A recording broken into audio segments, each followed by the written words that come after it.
The northeast of Scotland is a large triangle of land that extends out into the North Sea. It's a rugged, twisted coastline. An ancient landscape that has been fashioned by geology.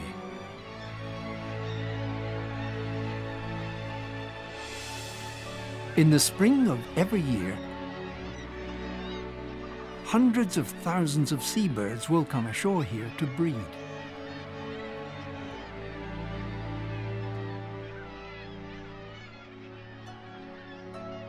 It's a time to renew relationships and strengthen bonds. Space is at a premium, and nest sites are fiercely defended.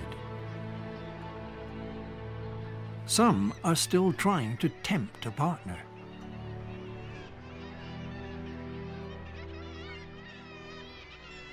Others are having little success.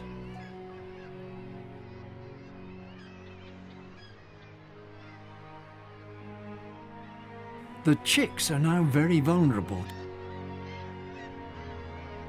to predators and the weather.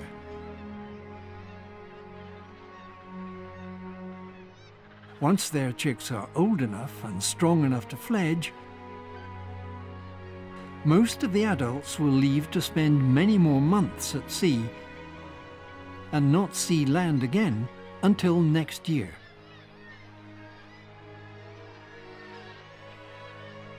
Out at sea, another great migration is also taking place.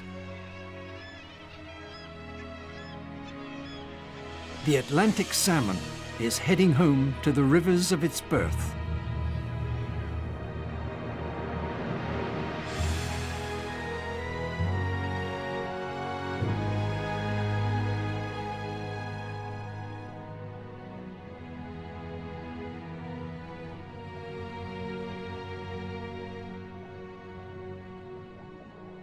Its journey starts here in the feeding grounds of the Arctic waters off Greenland. That's where salmon from many places around the world will come to feed and grow. Some return home after 1 year, while others may stay for up to 4. For some, home means North America. Others head for rivers in the Mediterranean, Northern Europe, and the Baltic. Wherever they're heading, by the time they approach the coast, they've stopped feeding. Most will never feed again. There's only one goal now: to return to the river of their birth and to breed. It's going to be a very dangerous journey. Dolphins. Bottlenose dolphins. These are some of the most northerly dolphins in the world, and they're big. Some are over 3 meters long. This is their patch, and they're here for the salmon run.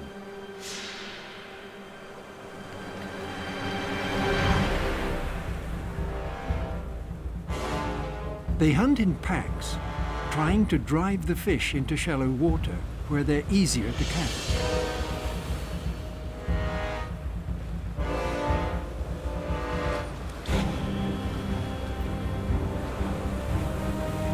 Mothers and their young calves all join in.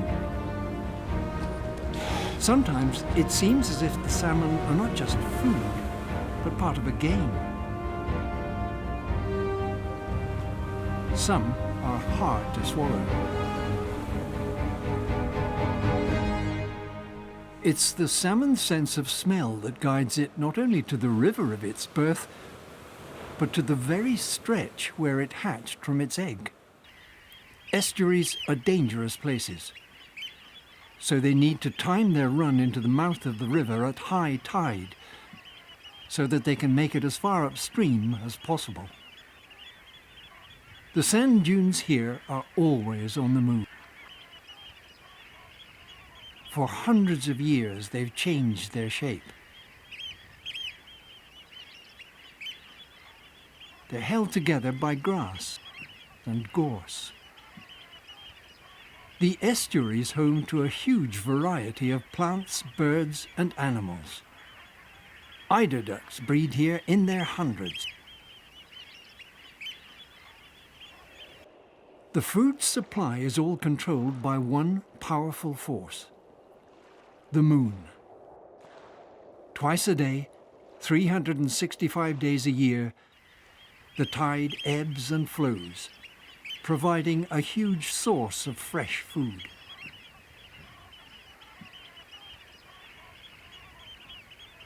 The rich, organic mudflats offer an abundant supply for fish and wading birds.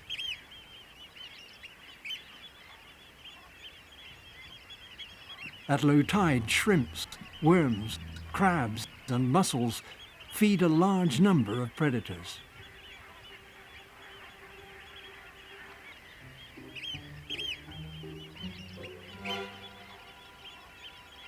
The incoming tide then replenishes the food supply for the microscopic organisms that they depend on.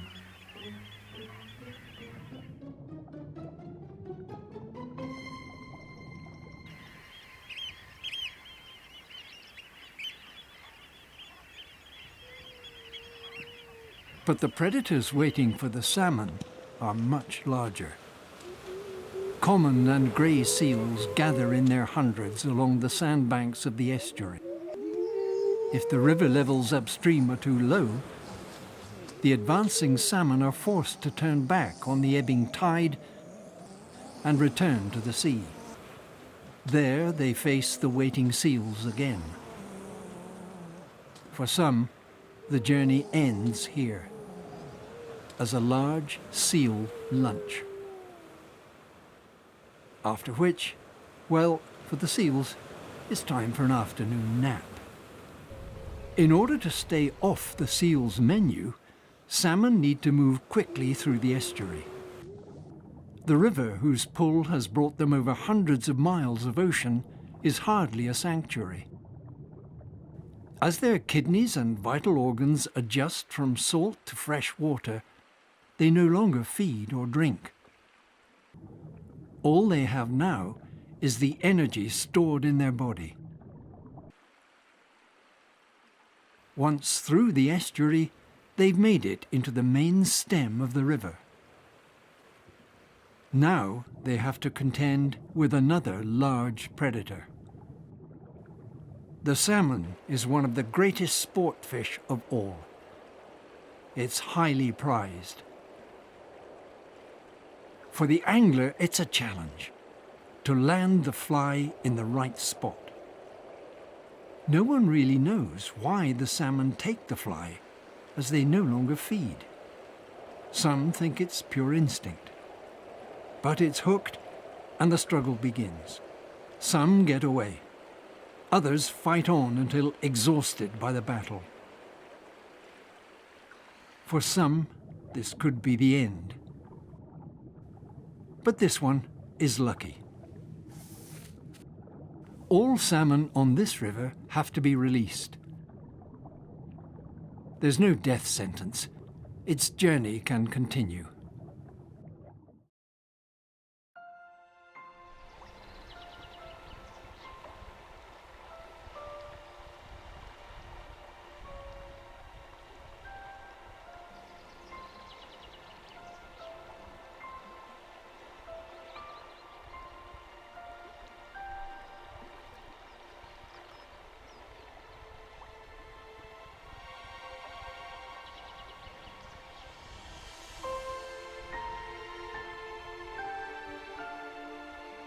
As the long summer days stretch out,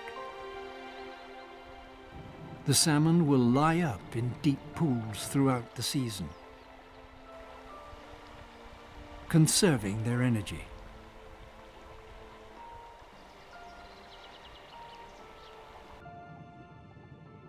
They still have a long way to go.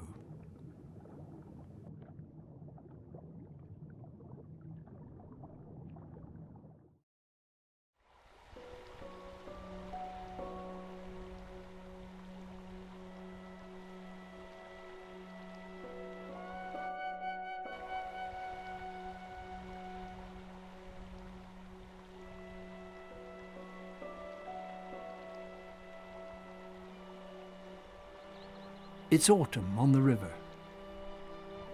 Summer has faded. A dipper works this section. There's a plentiful food supply. Just as the leaves turn brown and red, so the male salmon change from silver to the same bright breeding colours. The males also develop a hooked beak called a kype. Flushed with hormones and rested from the summer lie-up, they're ready to move upstream. It's been a very dry summer. Water levels are low, and the fish can't get very far upriver.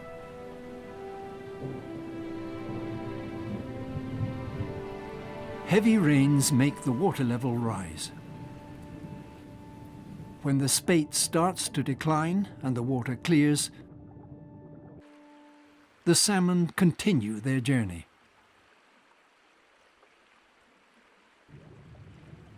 But there's a problem. Up ahead, the river's much narrower as it flows through a rocky gorge. The rains have raised it to a dangerous level. But the salmon can't wait. They sense the end of their perilous journey is close. They have no choice. They must go on. Using the standing wave of the waterfall as a springboard, they attempt to leap up through the rushing water. But its force is too strong. Time and again, they're thrown back down.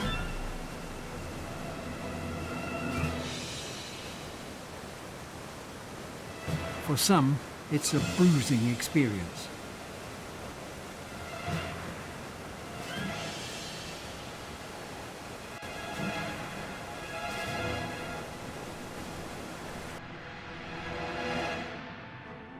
Battered and exhausted, they're forced to rest between attempts, then try again. The urge to breed is too compelling to resist. Salmon have been seen leaping up falls over 3.5 meters high. It may take many attempts before they finally make it, but it's what they were born to do. They've made it. This incredible journey started near the Arctic Circle nearly a year ago, and finished here nearly 3,000 miles later. The spawning grounds in the Highlands of Scotland. There's no time to waste. They're close to exhaustion. Using her powerful tail, the female digs a nest called a redd. As she does so, she also leaks small quantities of ovarian fluid into the water. These pheromones attract male fish. It's a signal that she's ready to lay her eggs. Two younger males are eager to breed with her.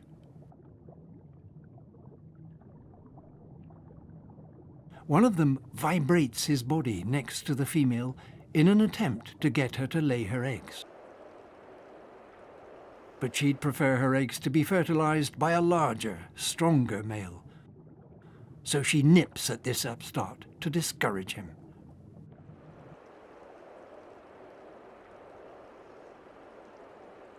This much larger male is a better proposition.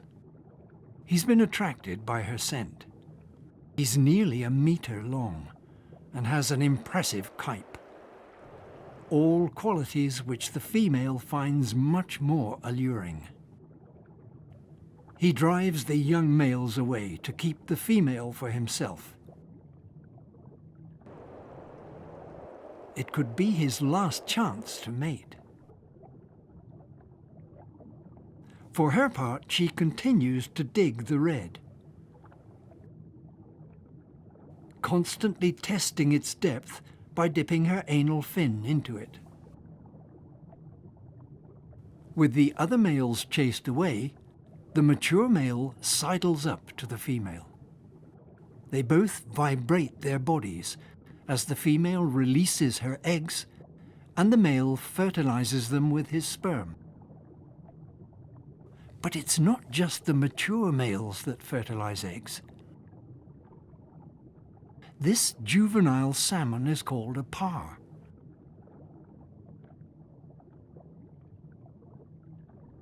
He sneaks in and also releases his milt. In some cases, the sexually mature parr managed to fertilize some of the eggs.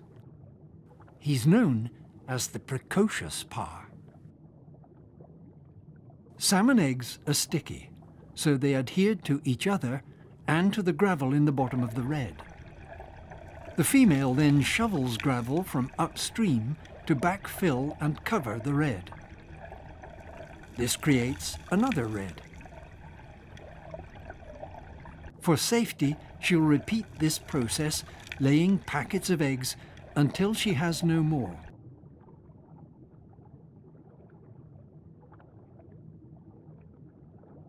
With the eggs now fertilized and safe, her task is complete. The purpose of their long, hard journey has been fulfilled. The mating is over. An otter comes driving through, scattering the salmon, but it seems he's not interested in the big meals right in front of him. He continues his journey downstream. The fish haven't fed for nearly a year, and they're exhausted. This female and many of the males are showing signs of a fungus infection. If a salmon loses more than 40% of its body weight, the chances of it surviving are slim. Some, mostly females, can make it back to the sea and feed again. But most males die after spawning. Poor conditioning and the stress of fighting other males for the right to breed has taken its toll. Unlike their Pacific cousins, some Atlantic salmon make it back to sea to feed and return again. A female that's made it back to spawn 3 times will have swum more than 18,000 miles in her lifetime, surviving many predators along the way. In her spawnings, she'll have laid around 20,000 eggs. She truly is a remarkable mother. It's quite possible that some of these magnificent creatures may die within meters of the very spot where they themselves hatched. But nature's life cycle continues. And as the bodies of the dead fish decompose, they add nutrients to the water. The quality of life in the river is improved, as is that of their young waiting buried in the riverbed.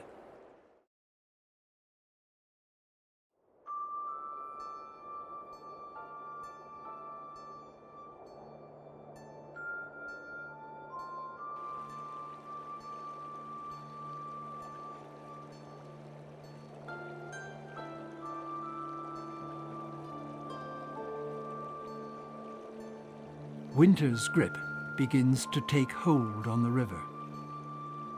As the temperatures fall to below 0, ice forms. But the female has chosen her spot well. Her precious eggs are safe, deep in the red. The water flowing through is well oxygenated, keeping the eggs healthy and free from parasites.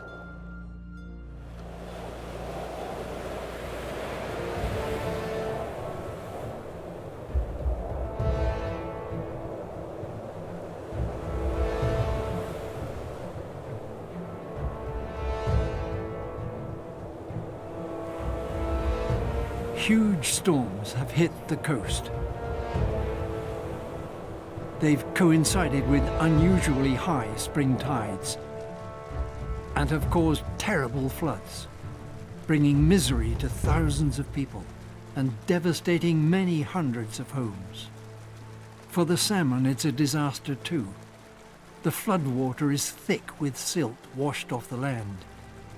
Many redds will have been washed away. Others will have been covered with silt, starving the eggs of the oxygen they need to survive. For many salmon, the journey will have been in vain.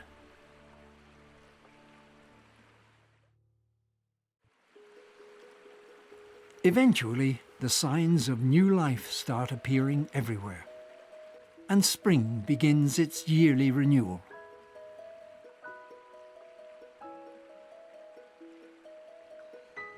There's life in the red. Incredibly, some have survived the flood. Triggered by the rise in the water temperature, the still buried baby salmon are getting restless. As one moves inside its egg case, the others around it react, stimulated into their own struggle to escape. They're beginning to hatch. These young salmon, just 10 millimeters long, are known as alevins.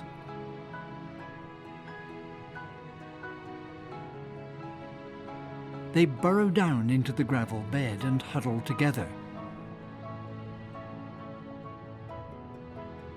Kept alive by feeding from their yolk sac. Almost all of them will survive this stage of their growth.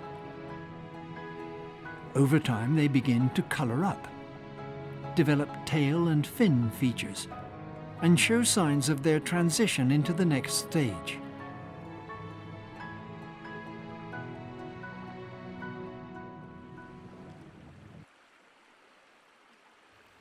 The alevins have now become fry. They're about 20 millimeters long. They've left the gravel and must find shelter amongst the rocks and stones on the river bed. They're beginning to look like salmon, but they're still very vulnerable. Most will fall prey to birds and other fish. And if food is in short supply, many will starve.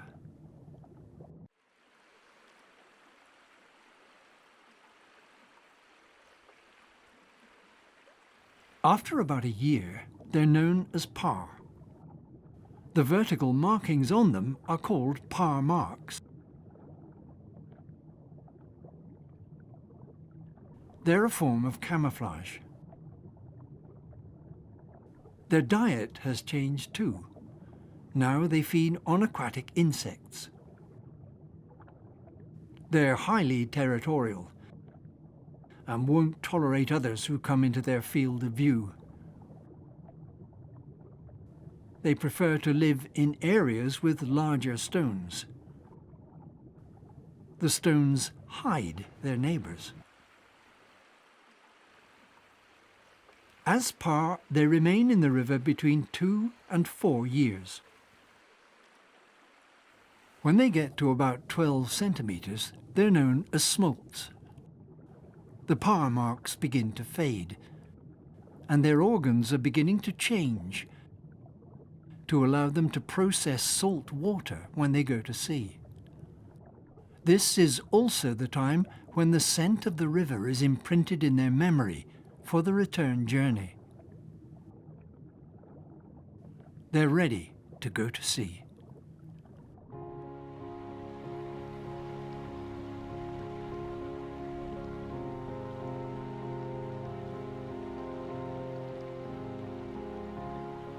Lying up during the day to avoid predators, the smolts feed in the evening light.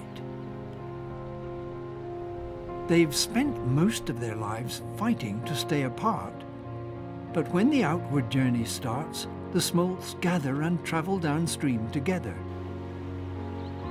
moving mostly in the evening and at night, back to the main stem of the river and on to the estuary. The predators are still there. The smolts must find their way past them out through the estuary to the open sea. They're less than 20 centimeters long, and for the first time they're swimming in salt water. They need to move quickly north, way up to the feeding grounds. The salmon is one of the most scientifically researched fish in the world. These anaesthetized salmon are being tagged before being released back into the river. Here, young salmon and trout parr are being stunned by an electric current. An anesthetic stops them from getting stressed when they're handled. Their numbers and size are recorded before they're released back into the burn. This is a rotary trap. As the smolts swim downriver towards the sea, some of them are caught. Again, their size and numbers are recorded before they're released.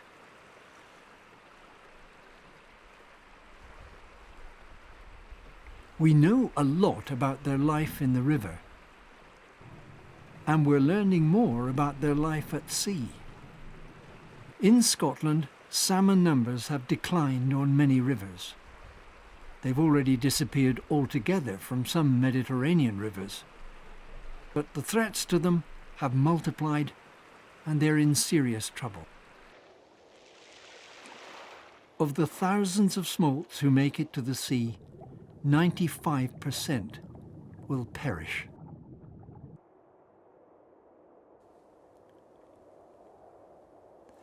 In the past, over many years, thousands of the salmon and sea trout which survived have been caught and killed annually on their return by coastal mixed stock fishing nets. These nets catch the fish before they enter their natal rivers to breed. Huge conservation efforts are being made to improve their chances of survival. If we permanently remove the coastal nets and allow the salmon to make it to their home rivers, and if, in those rivers, anglers release their catch, more salmon will make it upstream to breed. The life cycle of the Atlantic salmon, hatching from its egg to live buried in the gravel, growing into a parr, surviving 4 years in the river, then entering the sea as a smolt, and returning years later to its home river. It's one of the true wonders of nature. It's also what's known as an indicator species, which means that the strengths and weaknesses of its population help us to measure the health of the wider environment. And it's now in serious trouble. We can help to save it.